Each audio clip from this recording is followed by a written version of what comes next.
So we are 5 months out from midterm elections, and I've got a pretty good track record when I've done these 5 months in advance. This is the start of summer in essence. So I did not make predictions in 2020. Early June, we were in tumult following George Floyd's death and the riots that ensued. COVID still rampant enough. I stayed away from predictions until just a month before the election. Now, the prediction for this November 2022 is not good. Now, I'm a government analyst.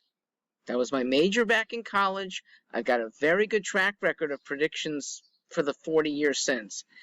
And though Republicans are expecting this massive wave, I don't see it. Sorry to break the bad news. I hope I'm wrong. I predict the Republicans do not win the House. And though I do think they'll take the slim majority in the Senate, they won't get to 60 votes. 60 is the magic number for actually doing things in the Senate for most activities. Now, appointments are majority vote. And we lost there when we were at 50-50, Harris breaking a tie, and every one of Biden's appointments sail through. Maybe not sail through. We have very good opposition. We have the best, most eloquent set of senators, Southern senators primarily, in my lifetime. But they don't sway a single Democrat, vote after vote after vote. I think Chipman was the one appointee that even some Democrats said, oh, he's too much. Now, let me back up why, and why in the next 5 months, maybe we can make a difference. Not optimistic here, but first off, media is just solidly embedded with the establishment, okay? They are so tight with everything the Democrat leaders do that we can't escape it in mainstream media. I was horrified. On these very premises, my tenants live here. I was joining them for a couple days in December, and they were watching, or at least it was on, NBC News. I was horrified. You guys probably don't listen to NBC, and normally I don't. But it is so skewed away from reality. They still had guests wearing masks. For God's sakes, when the majority of Americans still get their news from mainstream television, mainstream print outlets, it's still a majority. This is tough to break. When the minority of us are not fired up enough to do much. Now, thank goodness there are small pockets of resistance. It's great to see. We're not in mass numbers, and if we are, we're not getting good coverage to make ourselves forceful enough yet. Maybe that can change. And finally, in November, and frankly even before, the electioneering fraud that we know happened in 2020 is going to persist, in part because the fraudsters have gotten away with it. Nobody's gone to jail.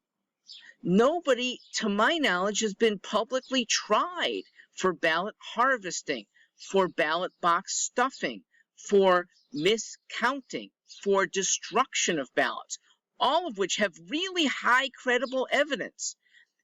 And the authorities aren't doing anything about it. All right, I have gone to Hartford Police.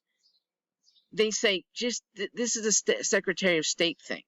I've gone to the Secretary of State's office. They say, well, this is a police matter. So the only deterrent that I can think of is citizen action. And I'm part of it because I and a co-founder have formed the POSSE. Stands for Protecting Our Safe, Secure Elections.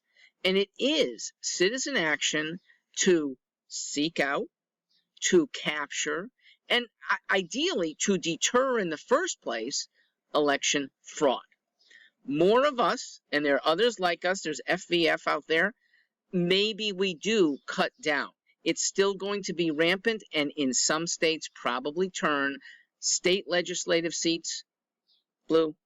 It'll keep some congressional seats from turning red and keep them blue. The Democrats are good at it. Okay, and again, since they haven't been punished, they're certainly trying again. Now, maybe there are secret task forces within urban police departments that the public doesn't know about? Maybe. But isn't it better if it were made so public and the prosecution penalties made public for doing this that it deters in the first place, or at least makes the fraudsters scramble, get on the run? We citizens might be able to do that. The Posse is part of my Stewart for Liberty campaign. The Posse can be reached through us at stewartforliberty.com. FVF, Fight Voter Fraud, is forming. Linda Sinkowitz is a major activist there.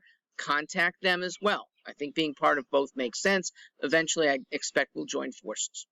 I'm Mark Stewart. Thank you for joining this force, and please spread the word.